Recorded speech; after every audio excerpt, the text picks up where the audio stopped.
Hi viewers, நான் இன்றைக்கி புதுசாக ஸ்டார்ட் பண்ணியிருக்காங்க இல்லையா யூடியூப் சேனல், அவங்களுக்கான யூஸ்ஃபுல் டிப்ஸ் தான் நான் இன்றைக்கி சொல்ல போகிறேன். என்னென்னு பார்த்தீங்கன்னா, ஷார்ட்ஸ் வீடியோ போடும்போது சப்ஸ்கிரைப் பட்டன் எப்படி நம்ம அதில் வர வைக்கிறது அப்படின்றது தான். ஃபஸ்ட்டு யூடியூப் போயிடுங்க.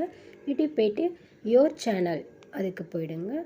யோர் சேனல் போயிட்டு மேலே பார்த்தீங்கன்னா ஒரு 3 அக்கௌண்ட்டு ஒன்று கொடுத்துருப்பாங்க. ஸ்விட்ச் account, Google account, turn on incognito அப்படின்னு சொல்லிட்டு ஒரு கொடுத்துருப்பாங்க. அந்த டர்ன் ஆன் இன்காக்னிட்டோவை நீங்கள் ஆன் பண்ணணும்.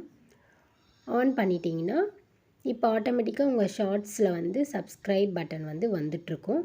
நீங்கள் போய் செக் பண்ணி பார்க்கலாம். உங்களுடைய சேனலை ஓப்பன் பண்ணிங்கன்னா போயிட்டு ஓப்பன் பண்ணி பார்த்தீங்கன்னா அதில் இது என்னுடைய சேனலுக்கு பாருங்கள். இப்போ சப்ஸ்கிரைப் பட்டன் வந்துருச்சு. இதே மாதிரி நீங்களும் ட்ரை பண்ணி பாருங்கள் ஃப்ரெண்ட்ஸ். இவ்வளோ ஈஸியாக யாரும் சொல்லியிருக்க மாட்டாங்க. நான் ரொம்ப ஈஸியாக சொல்லியிருக்கேன். ட்ரை பண்ணி பாருங்கள். பிடிச்சிருந்தா எனக்கு சப்ஸ்கிரைப் பண்ணுங்கள்.